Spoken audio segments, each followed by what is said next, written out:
La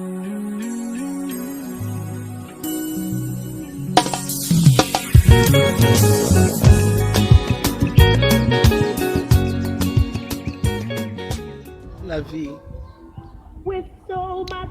est vraiment très important pour toi qui me suis. Ne joue pas avec la chance de ta jeunesse, car c'est celle qui va faire de toi une grande personnalité dans les futurs. Ne regarde pas ce que les autres peuvent faire et que tu puisses te dire que moi aussi je veux le faire. Bien aimé, ne passe pas ton temps dans ça.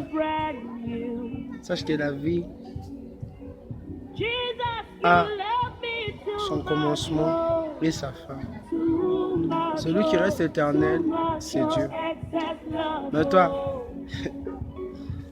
gère bien ta vie, gère bien ta jeunesse, car c'est dans ça que Dieu tirera sa gloire.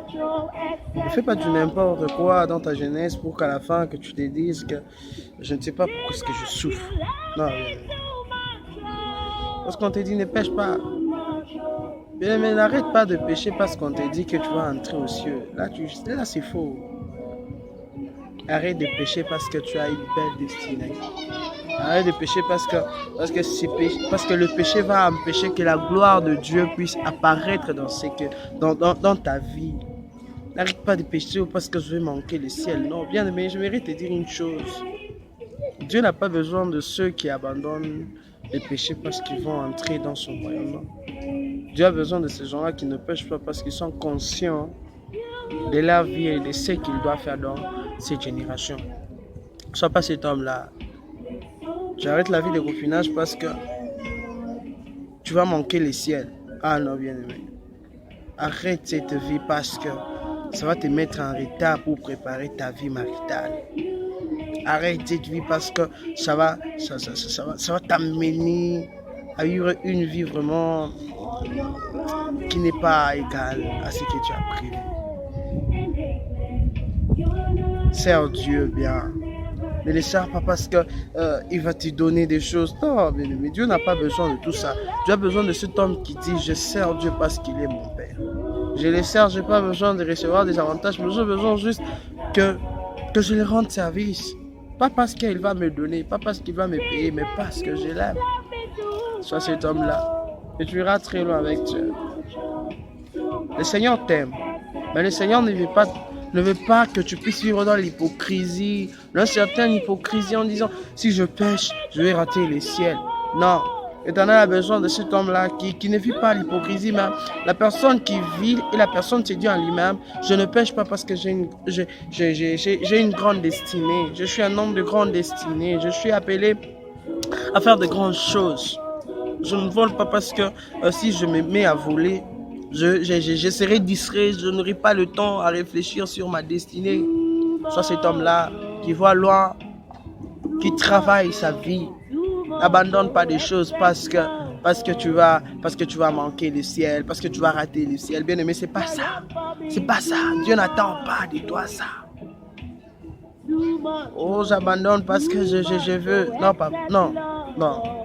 C'est cet homme-là qui s'est dit, ça suit ma destinée, ça suit ma vie.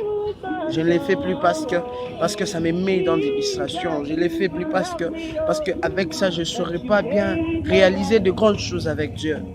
Et c'est très important pour toi qui me suis. N'abandonne pas quelque chose. N'abandonne pas un péché parce que tu vas manquer le ciel. Mais abandonne parce que ta destinée en dépend. Ne te mets pas en retard.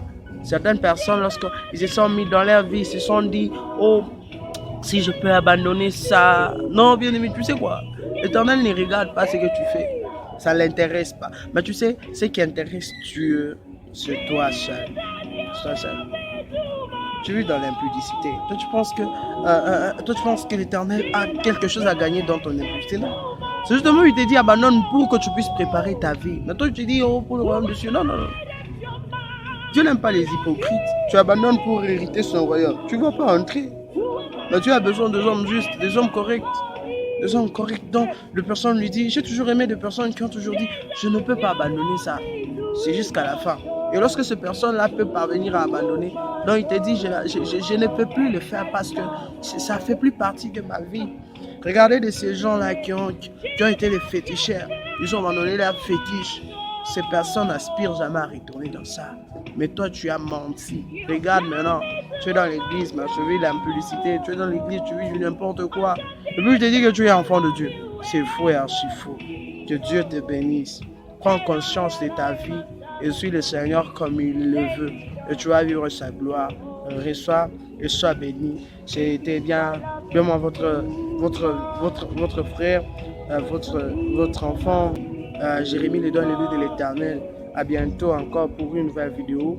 Et le Seigneur ajoute encore dans le paix de grâce que vous avez et dans le paix de connaissance que vous avez en Jésus-Christ. Seigneur, aide cette personne qui veut te servir, qui veut te suivre avec tout son cœur et manifeste ta gloire et ta grandeur dans le nom puissant et glorieux de Jésus dans sa vie. Au nom de Jésus. Amen.